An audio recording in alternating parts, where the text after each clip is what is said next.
Welcome to the Reuse Show today. I'm your host, Lynda Washington, and I'm so glad to be able to share a lot of things with you today that you've never heard before. I want you to call a neighbor and call a friend and let them know that we are on the air live right now in your living room. I'm Lynda Washington, and I want you to reuse you. You may say, what is reuse? Reuse is a state of mind. Wherever you are in your life, you might not be happy right there. So you want to do something to make yourself better. Maybe you went through a job where you got fired. Maybe you had aspirations to be something in life that you weren't able to make that dream come to fruition. Maybe you're divorced. Maybe something happened in your life that set you back with a disability, and you may feel like, well, I'm stuck here. Well, guess what? You're not. That's what this show is all about. Doing you all over again, making you the very best that you can be. Today I have some guests here with me, and they're going to share some of their life experiences with you and with your family. So I want you to sit back and enjoy yourself because we're going to have a great time. Read you. And I want to bring you my very first guest today.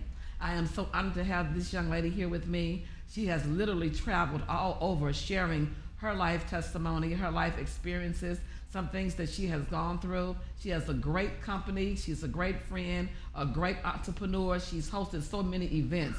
She's traveled throughout the United States. And I'm sure that she's going to say some things today that's going to make a very impactful thought in your mind. If she could do that, then I know I can too. I want you to welcome with me today to the Reuse Show, my great friend, Iscetta Walton. Welcome, Iscetta. How are you doing? I'm doing great. Lynda, thank you so much for having me today. We're so glad to have you here. You know, we go back a long way. You know, it's kind of like you see people on talk shows and they say, I have to ask you these questions because you know I know you, but the audience don't know who you are. But I just want you, you know, in your own way to know that I am so proud of the things you have done. You have traveled. You have been out there. I mean, I see pictures of you at great different events that you've hosted and that you've been a part of the panel, been a part of doing seminars and talks. It's just incredible where your foundation is going. And the name of it is Recovery 2000. That is correct. How did you come up with that name? That's so different. Well, it was very interesting. As the inception of the organization, Lynda, we were thinking of names that would be conducive to my life and what occurred in very early age of my life. And we tried to do some things that didn't work out well, and we ended up with Recovery 2000. Wow, that is phenomenal. When I hear recovery, I just think of something that's not what it should be. So it needs to get to that point. Kind of like Ryu. Absolutely. Recovering from so much, that's such a broad name. What did the 2000 come from? Well, it's interesting as well, Lynda, that you would ask that, because the 2000 was something that we were embarking on at the time, because when we started the organization, it was in 1997. But Wow. something, I don't know, with 2000 embarking, I thought that that would be a very good year or number to utilize. And so we went with that, not knowing that in 2000 my mom would pass away, but we are very grateful that we chose 2000. And here you are 17 years later, past 2017, and your foundation is still up and going. Amazing. What are some of the things that you guys do? I mean, what can people come and expect from Recovery 2000? What are some of the services that you provide? Well, we started out with simply recovery from drugs, recovery from abuse, recovery from issues that women would encounter. But as the time went on and things changed, we started to embark with HIV, AIDS, Wow. STDs, hepatitis, and other chronic diseases. So how do you feel in our community you've made an impact with your organization, Recovery 2000? How do you feel in our community? I know that you do brochures, you may do some kind of handouts, you may do some kind of literature, but what have you found your response to be? Actually, I found the greatest effect is to get out in the community, get out in the street and talk with folks, go to businesses, make them aware of your presence, make them aware of what you're doing, what your community organization is all about, and simply leave information pamphlets there if it's permissible, and continue to go throughout the communities and make a great presence, makes a great impact. That sounds great. I am so proud of you. And I know that it's a family-based, organization. So how's your family interacting with your foundation? Well, absolutely, Lynda. Again, you're right. And I started out, I couldn't hire any, one to work with me. So, of course, my family pulled up the chairs and rolled up their sleeves and began to assist me in getting information out in the masses and all of that. And so now, nearly 20 years later, wow, and I'm 20 years older, and my bones are depreciating as we sit here. Oh, you look great. I don't want to hear well, that. Thank you. But my grandson has worked with me in the organization ever since he was a little boy. He's awesome. 19 years old now, and he takes that same fire, that same flame, and he is moving forward to eventually move in Recovery 2000 in a total different level.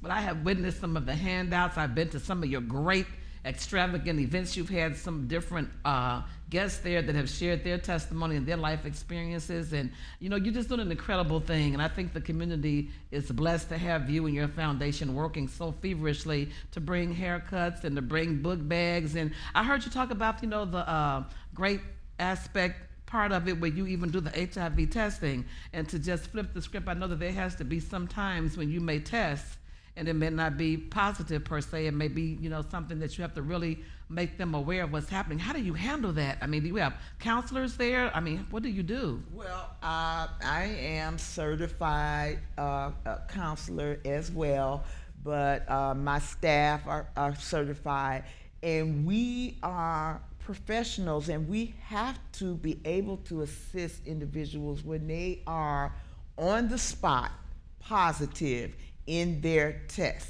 Oh my goodness. We've had some incidents, of course, where people just go crazy. I mean, you're being affected in a great way for the rest of your life. But I am so grateful that my staff and we reach out to individuals that test positive on the spot. We're with them from the beginning to the end. We're offering continuum of services.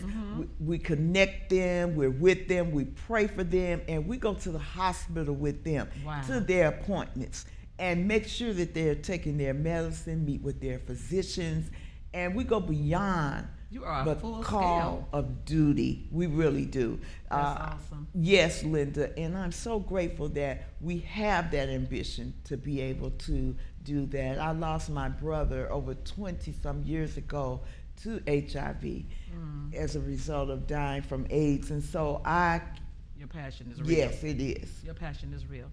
And I feel your passion today. I want you to just, if you can, just in a few words, let us know how can we reach you.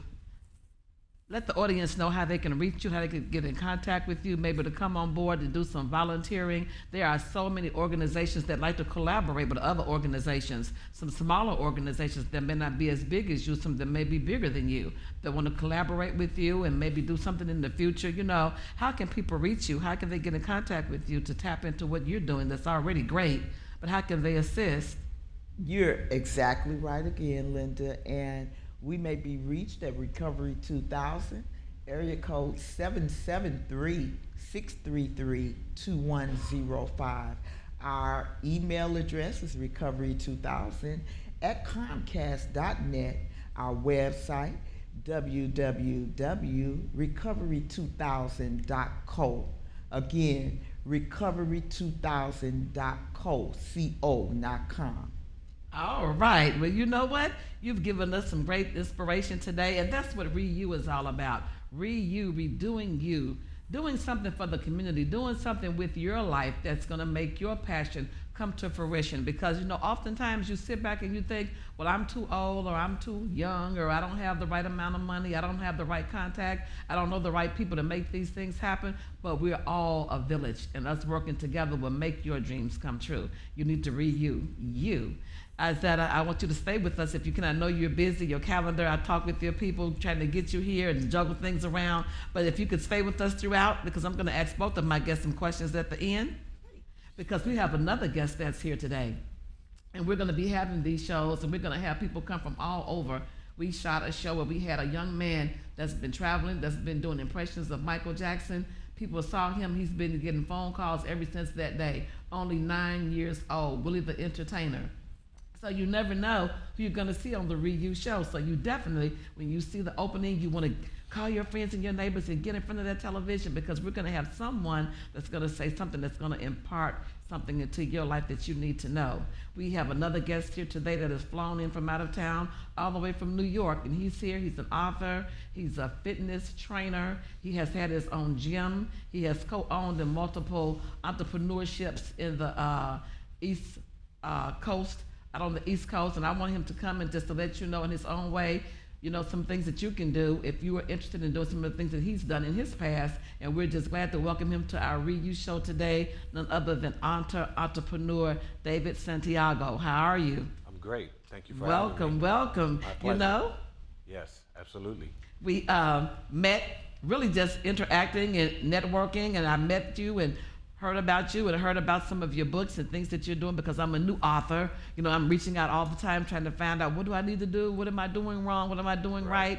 And just in communicating with you, you gave me some great tips. So it's so much to talk about that you're doing as well. But let's start with a little bit first about who you are, and we know that you're a great author. That's one aspect of some of the things that you do. What made you decide to even want to write a book? Why? Well, I had a period in my life which kind of applies to this whole theme of reuse. So I was incarcerated, and then I wanted to change my life, and some of the things that I gravitated to was from reading and doing poetry, and a little bit of my past was to write. I always had an interest in writing, telling stories. I love movies.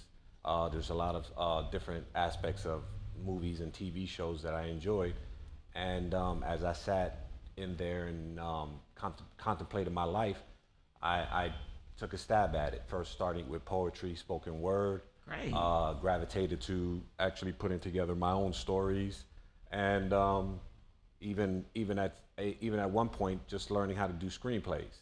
Wow. So just getting the literature, the material, reading a lot, and studying some of the writers that I enjoy, from classical novelists, Alexander Dumas, to even the more neoteric authors, someone like James Patterson or anybody like that, Michael Baisden. And I just osmosisly created my own style and started writing. Wow, that is incredible. That's phenomenal. It's so inspiring, to just decide, I want to be an author, I want to write books, I want to put some things pen to paper that I'm thinking about doing. I want to put my feelings out there. I'm a new author, and I find my mind just scattered from place to place. I'll go to chapter 1 and think about something that should be in chapter 10. Right. I'm just so not disciplined. But I admire you because you've been doing this for a minute. Approximately how many books do you have? Well, right now published, I have 7 books. Wow. Ebooks on Amazon.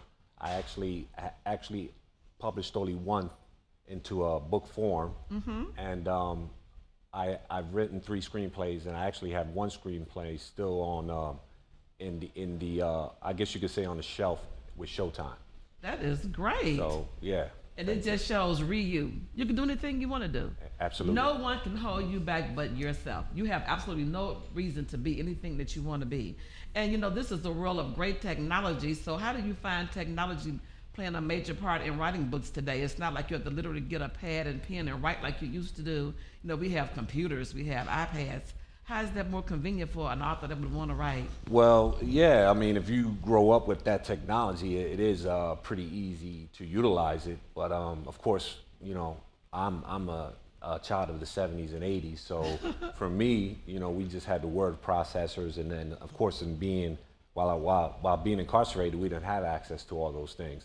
So getting acclimated to those things also help and make the process a little bit easier. As long as you come up with the ideas and you have those thoughts in your head. And one of the things when people ask me, how do you write a book? The first thing I say, whatever comes to your head, whatever comes to your mind, whatever comes from your heart, start writing. Just put it on paper, and you see that that seed that was planted in your head of an idea, come to life. Once you start putting pen to paper, now that you use the iPads and the computers, once you start typing it up on an electronic file, you start seeing it come to life, and then from there, your hopes and dreams are born, and that's just what I did. You're right, because I was invited to an author's workshop in Illinois, and I went, and it was mind-blowing. There are young authors, that's like 9 and 10 years old today. Yes. They're writing children's books. It's the most astounding thing to see young people that's putting pen to paper, and they're writing books. I met a young author, she's 9 years old. She has her second book out already.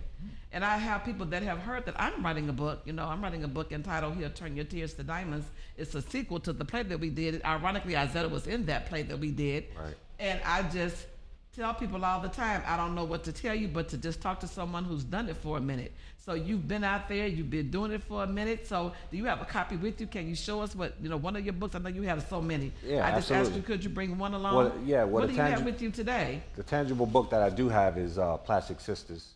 This Okay. I published this book myself. Wow.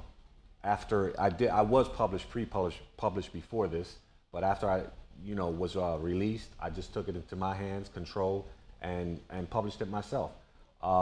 It's a process, but once you learn these things and you can continue to publish your own books, the ebook process is a little different. You actually have to do everything electronically. I go through Amazon, Amazon.com, Amazon Books, and Amazon actually makes the process pretty easy as well. So once you put your book on ebooks, you have your the whole world has access to your books.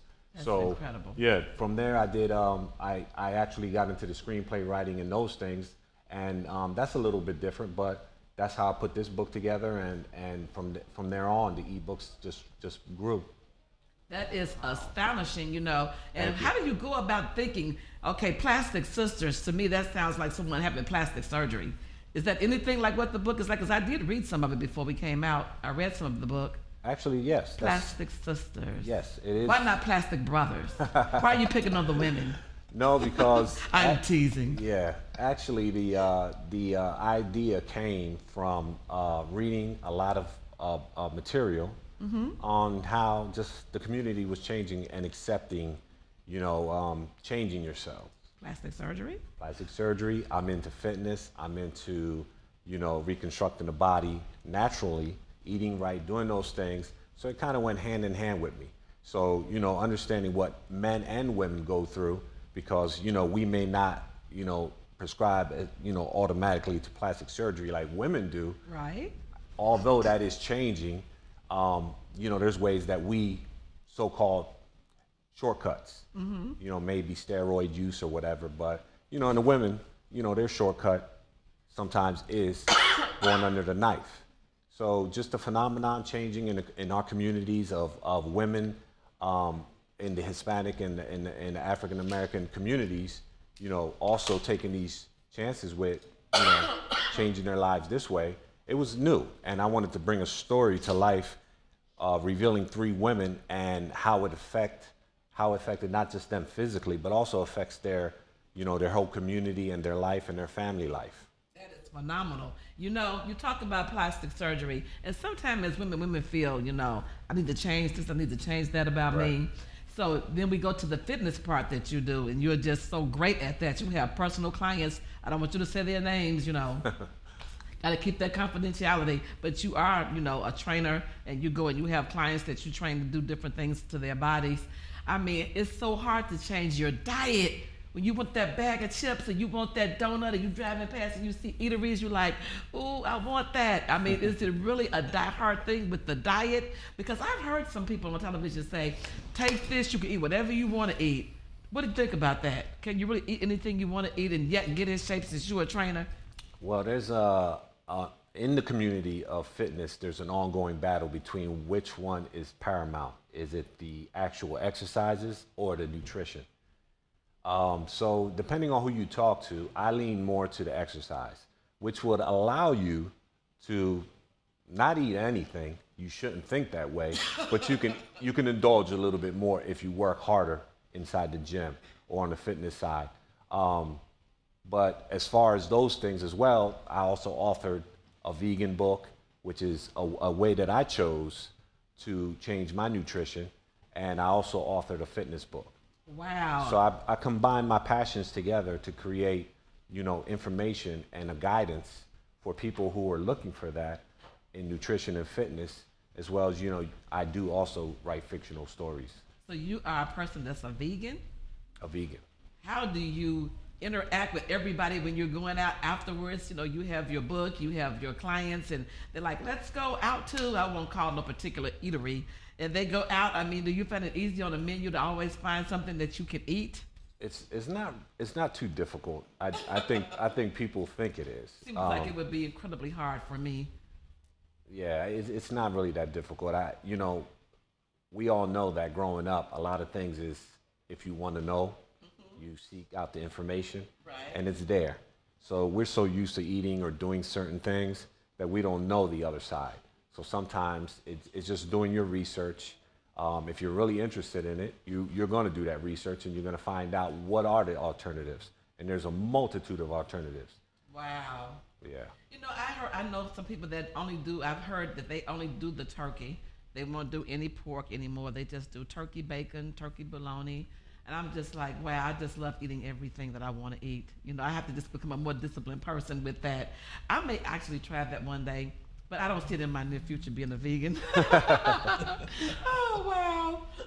Can you do me a favor and just summarize briefly a little bit about the entrepreneurship that you've experienced on a high end of, like your own club and just going into business? That's what Ryu is all about. We are empowering people, telling them what they can do, no matter where you are. Some people want to just go into business. I know you've been an entrepreneur. You've been partners with a couple of things. You've done some things out there. People sit back and say, I don't even know how to get a business started. I mean, how hard is it realistically? Well, just like anything else, anything that you really want to do, you have to do your research. It's, I could say it's easy because I've kind of had this, I guess you could say, the entrepreneur spirit for a long time. However, you have to have, opportunity, the right timing for certain situations. I was in the music business before, prior to my incarceration, so I was already familiar with that. So that was pretty easy when people already know you had success in that field for them to come and say, I want to do this as well. Could you help me? Maybe you're interested in partnering up with me. So some of those things made it pretty easy to do those things. But the fundamentals of business are still the fundamentals. You still have the way you have to register your business. You have to get your license, all these things. You still, those are all still the basic things. And once you, start understanding how to do those things, everything else pretty much comes easy, because after that, it's all about how you promote, market your business, and really how much you're going to push it. That's right. Well, you have this book. Can you hold it up again and let us see it? I want you to look right at there and tell the audience how they can get in contact with you. Give them a phone number, email address, Plastic Sisters. I encourage people to get this book. It is very, very informative. There are some great scenarios in there. I don't want to talk about it. I read it. I was just captivated, like, oh my goodness. So you want to get it. Tell people, how can they reach you? Absolutely. They can reach me in a multitude of ways, but to get the book, plasticsisters.com. You can also find me on IG with D Santiago, author D Santiago. Also, my email is D Santiago 1206 at Gmail. And I'm on Facebook, of course, DA Santiago. I have all my material on there, all my books, everything that's coming out on Instagram and Facebook. So you can follow me on there and also see the republished versions of Plastic Sisters and the tetralogy that's coming out. Already 3 parts, one more part coming out, Iron Flowers, is another one of my fictional novels. And the other two also memoirs are my Vegans Look Better and Live Better, and also have my fitness book on there as well. So thank you, and I appreciate that. Oh, that is awesome. I am just so glad to have had both of you here today. You guys are an example of you. And you know, people sit back in life and some things happen that throws you off and you feel like, you know, I just can't go on. Life is not worth me trying to do all of this big thing at this time in my life. And you would be surprised, some 30-year-olds, some 40-year-olds, some 60-year-olds, some 80-year-olds. They reinvent themselves. They go back to school. There's some things they may have wanted to have done that they didn't do, but you. And I want to say to my audience today, I don't care what's going on in your life. I don't care what cards have been dealt to you in your life. I've experienced some things in my life. I should have been, you know, just out of the game, but I refuse to sit back and just take what life brings my way, because I know that I'm destined for greatness. And I'm not bragging on myself. I'm saying, speaking through God, what God has already shown me and what's been prophesied into my life. I'm destined to do great things. I'm destined to do some things in life to help other people. And if I can share or encourage any of you that feel the same way about your life, that's what I want you to do. I want you to you. So we're pushing the show. We're having a lot of fun doing it. We do our show right here in Chicago. You can come and be a part of our live studio audience at 6817 South Chicago Avenue in Chicago. You can call me at 708. You can contact me at 708-359-2746, 708-359-2746, and say, Lynda, where are you shooting your next show? We have guests that we have that come onto our show. If you got something that's going on in your life, maybe you've renewed your life. Maybe you have renewed yourself already. You can give me a call and let me know. We could talk about it. Maybe you could be a guest on the next episode that we shoot. But I want to let you know that I appreciate my audience. I appreciate my supporters. I have people that's been following me a long time. We've been on television before. We've been on radio before. I ran for mayor of a village in Illinois before. I've been an elected official before. I retired from the Board of Ed after 30 years of working in education. So we know a lot of people, and a lot of you have great stories that I'm going to be calling you, but there are some people that I don't know, and you have a story that you feel that I need to know about. So I want you to call me, 708-359-2746. We even have some gear, and we have a beautiful young lady in the studio. I'm just going to ask her. She didn't know I was going to do it, but Danielle, I have a t-shirt and a cap. If you could get it real quick and bring it to us as we're leaving. If people are interested, you can just wear the gear to let people know you're going to redo your life.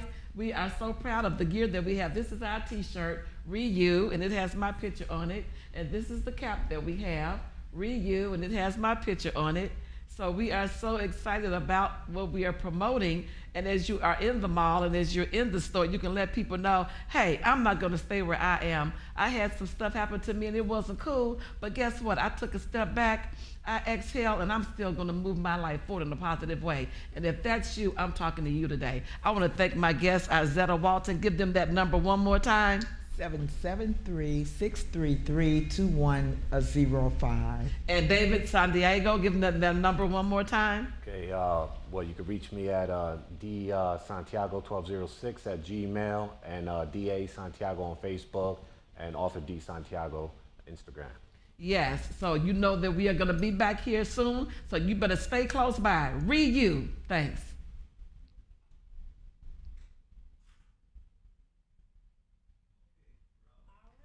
It's a wrap.